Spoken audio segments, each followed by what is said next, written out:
Good morning, students. In our previous class, we studied about velocity, speed, average velocity. Today, we will study about acceleration. Okay. Now, first, we define the term acceleration. What is this? Okay. Now, acceleration is rate of change of velocity. It is rate of change of velocity. Okay. Velocity किस rate से change हो रही है? This term is known as acceleration, and we represent this by small a. Okay, student. Now, what we mean by change in velocity?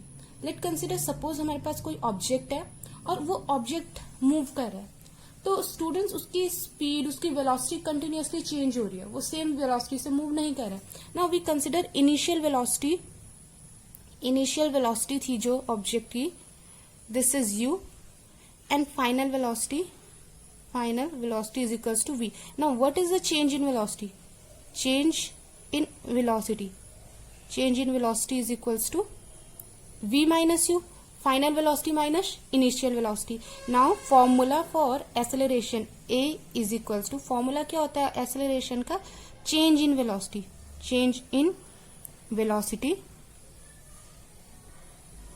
and we note down that acceleration is rate of. Now rate of का meaning क्या है? We have to divide this term by t. Now we put the values, and the change in velocity is v minus u upon t. Now this is the acceleration. Now SI unit of acceleration is meter per second square. This is SI unit, and again it is a vector quantity.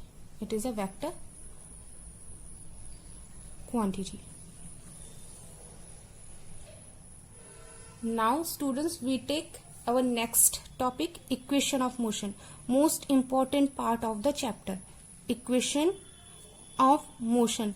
And many of the students are getting confused within equation of motion and laws of motion. Students, ये different है. Laws of motion, Newton's law, हम जो 3 laws discuss कर चुके हैं उनको हम कहते हैं laws of motion.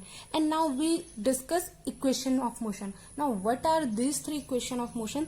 We have 3 equation of motion. Okay, first is equals to v is equals to u plus at. Second one is equals to s is equals to ut plus half at square, and the last one is equals to v square minus u square is equals to 2as. So we have only 3 equation of motion. Now what is the benefit of these equation? If we know any 2 quantities, suppose here v is final velocity,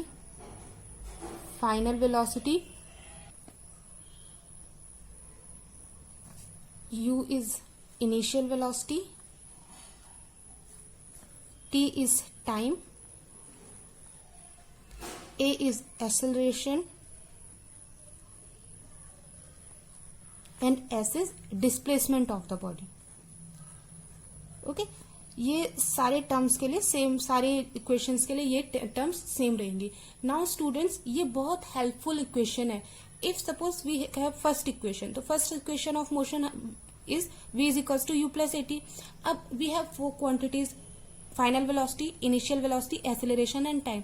if we know 3 quantities, okay, अगर हमें 3 quantities के बारे में भी पता है तो हम क्या कर सकते हैं, जो 4th है उसको फाइंड आउट कर सकते हैं. तो ये जो इक्वेशन है बहुत इंपॉर्टेंट इक्वेशंस हैं, इनके ऊपर हम बहुत सारे न्यूमेरिकल सॉल्व करेंगे.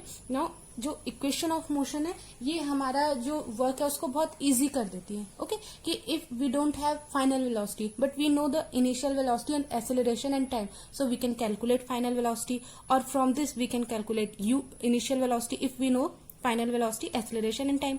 Similarly, we can calculate initial velocity, final velocity, time, acceleration और displacement. इन quantities को हम discuss कर सकते हैं.